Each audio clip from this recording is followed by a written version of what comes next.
What's up? What's good? Matt Clark here at the new Matt Clark. How are each and every one of you doing on this amazing Monday? I'm doing great. My girl's doing great. My family's doing great. Hope each and every one of you are doing great. And I hope you had a good start to the week. Let's start off every week thinking positively and moving forward. No looking backwards. Live in the moment and just move forward. If you could please hit that like button, that subscribe button, and that bell notification button so you get all my videos when they're new. If you could share with somebody on social media, help spread the message, help spread the word, that'd be amazing. And there's a PayPal option if you'd like to donate, help support the channel. The link is in the description of most of my videos. So what's up, what's up, what's up? It's Monday, man. I know it's been a week, but life gets in the way sometimes. But I'm here today, and today I want to talk about addiction. I feel like, I could talk about it more.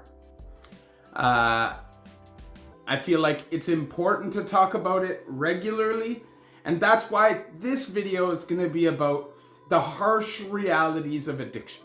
Now, most people that are watching my channel that have gone through years of addiction, they're going to understand this and they're going to already know a lot of this. But there's a lot of people that are just starting out into addiction, or they think it's cool and they're getting into partying and using drugs. And I want this video to kind of set the record straight. Because I think a lot of the time when you're addicted to something, your mind has a way of forgetting everything that's negative that happened when you do that thing. And you focus on the tiny little bit of positivity that comes from that. And of course, if you're using, you are going to have nights that are fun. You're going to have nights that are crazy. You're going to have nights that you think are just the best nights ever. But it's not going to add up comparably to the nights of pain. Now, it starts out great.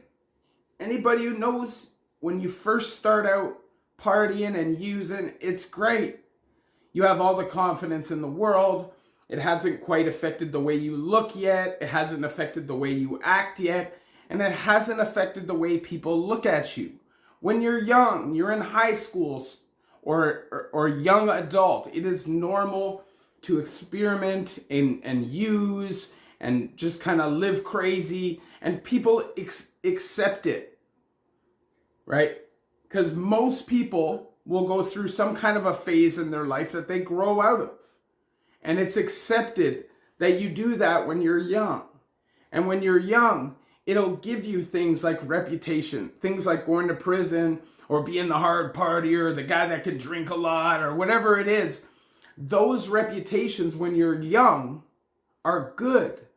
But as you get older and as you mature, people start looking at it much differently. I'm telling you. Now, I can tell you, when I first started doing things like EBOs and I started doing, the designer thing, party helpers and going to raves and things like that, it was great. It was awesome. I had fun all the time, except for when I started having flashbacks because I was doing too much MDMA.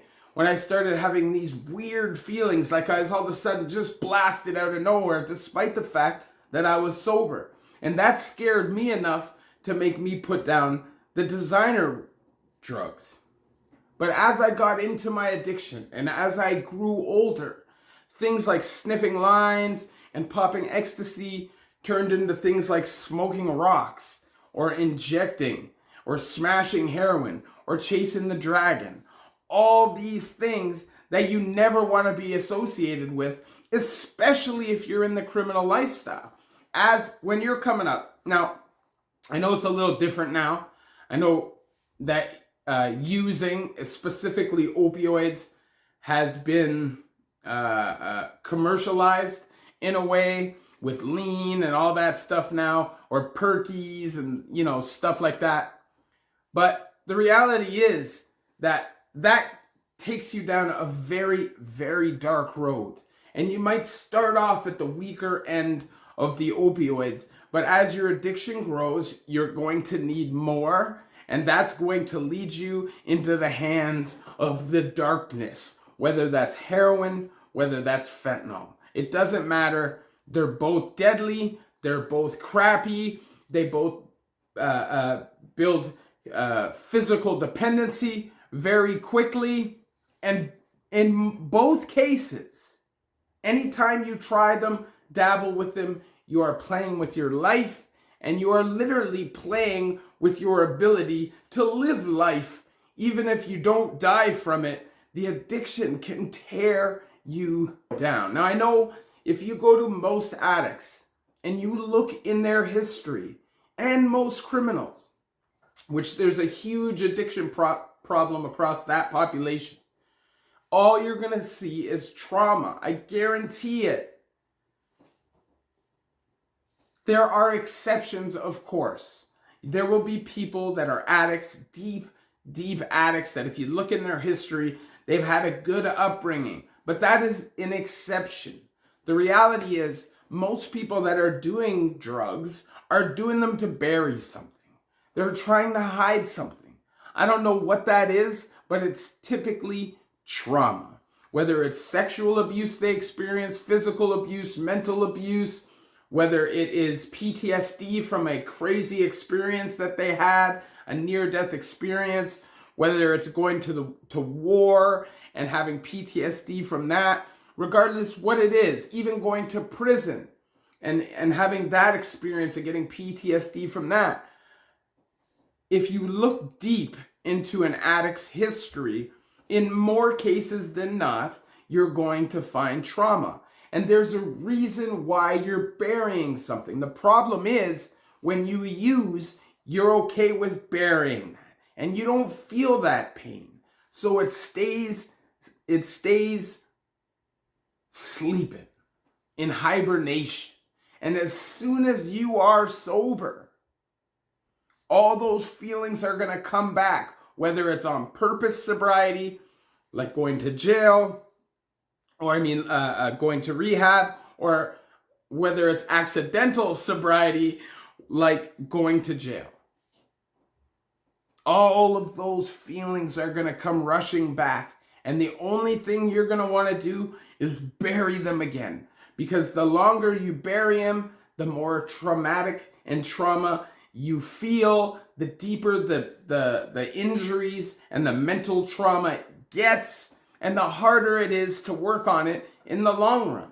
I went through it myself. I feel like if I had the right guidance, the right rehabilitation when I was young, right after I experienced abuse and I lost my brother, if I was guided properly, maybe I wouldn't have made the life choices that I made, but it was a much different time. You were expected to kind of toughen up. And yes, I did get counseling, but I feel like I needed more than that. I feel like I needed somebody who understood me specifically, that I could talk to, and every psychiatrist, psychologist that they put me in front of, I just wasn't ready to be there. I wasn't ready to talk about that stuff.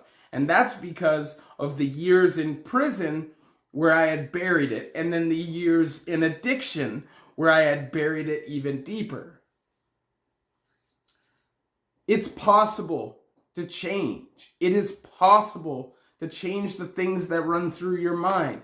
It is possible to change behaviors and make your life better.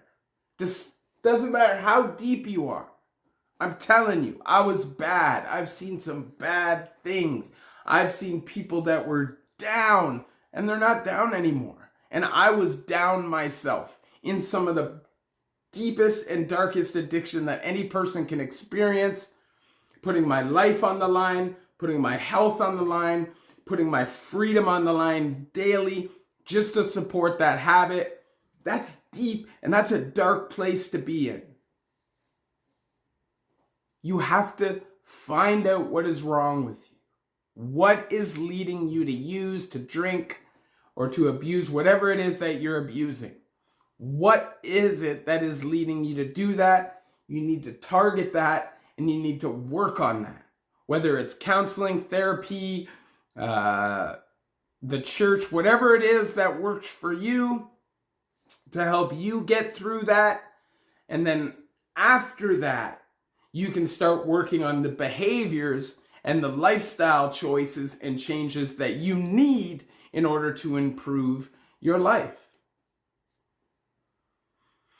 It's not going to be easy to go from living everyday chaos, party, fun, to being responsible. It's not. And a lot of days it's going to seem monotonous and it's going to seem like, why? But I'm telling you, this is why. Because you have your freedom. If you work and you provide a home for yourself, nobody can take that away from you. You have somewhere warm to put your head at night. I went without that for 30-something years, without having a place of my own where I could make the rules and be proud about the household that I created. And all my life, I thought that was nothing. I thought, I didn't need that. I can be nomadic. It doesn't matter. Who cares? Let's live life. But the reality is I wasn't living life. I was hiding in the shadows.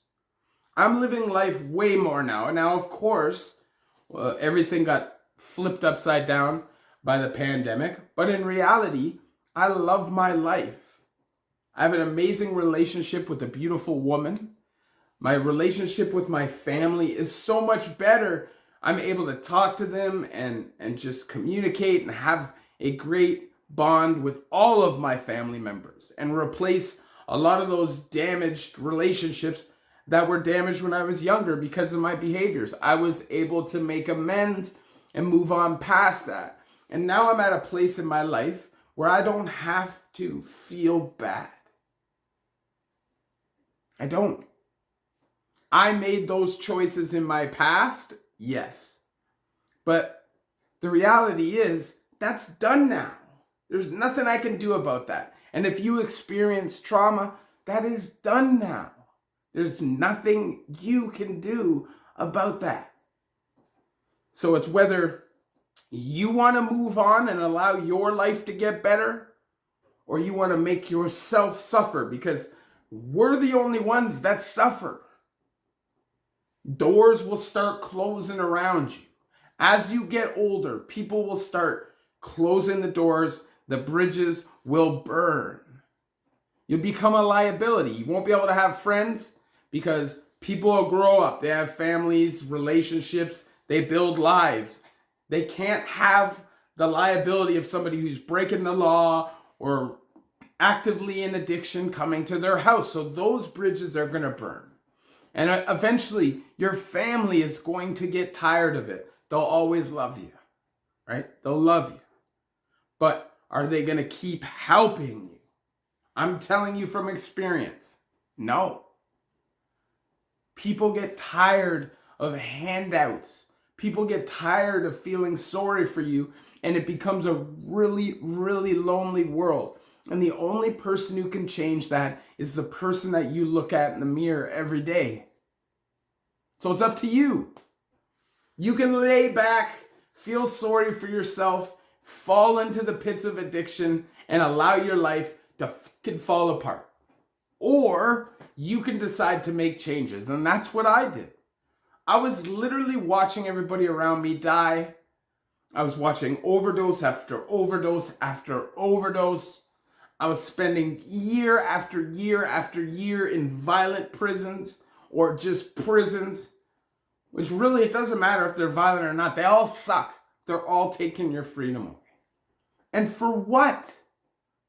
Because I wanted to pay for an addiction and a habit that was going to kill me, and I wasn't prepared to work for. So I literally threw away like a third of my life. It's crazy when you think about it. What is the definition of crazy, right? Doing the same thing over and over and over and over and expecting a different result. Well, that's what I did, and it's because I had gone crazy, because drug addiction impairs you. Even when you're not impaired, you're still impaired.